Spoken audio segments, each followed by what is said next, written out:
ka pas qëllim pronari i biznesit apo menaxheri i biznesit të i qetë lajthitje konsumatorët apo me qëllim të mashtrimit. Kjo është vepër penale dhe mund të inicohet edhe në polici dhe në prokurori, gjë që ka ndodhur ndoshta raste shumë të rralla, sepse shtjerrin që anën administrative, po kur jo penale, sepse edhe këta jo penale nuk e din bizneset. Andaj nga studio ju kisha bë thirrje që këto mashtrime mos bëhen me konsumatorët për shkak se konsumojnë vepër penale.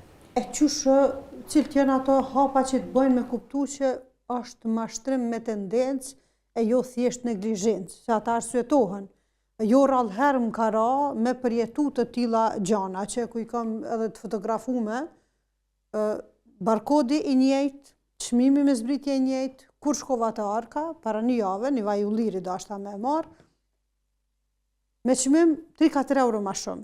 E bona një faqë zhurme, zatën edhe që ajo kja arsyeja që dashta me bë këtë debat pikrisht me këtë temë, nga ka ardha një punëtore e re edhe e ka bë gabim. Qysh ka mundësi një gabim që ka madhor, me u bë për një punëtorës thjesht, që i ngjet çmimet. Përderisa dhe barkodi ishte i njëjtë. Realisht nuk është vetëm përgjegjësi e punëtorëve të thjesht, sepse ai sektor ka menaxher, ai biznes ka menaxher.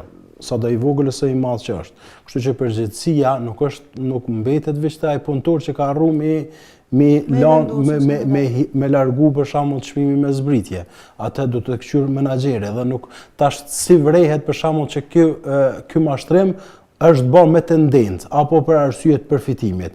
Këtu merren deklarata punëtor, pse si ke hek? Nëse se ka hek, ai thot për shembull menaxheri më ka thonë mos me hek edhe sot. Edhe pse koha e zbritjes ose afati i zbritjes zakonisht i shënojnë në fletushka. Afati i zbritjes këtyre çmimeve është prej kësaj date deri në kësaj datë. Nëse konsumatori e heton se ky produkt ka zbritje apo është ajo fleta zakonisht e verë që ka zbritje, edhe e kanë lënë jashtë atyre datave, atëherë kur do që të bëhet një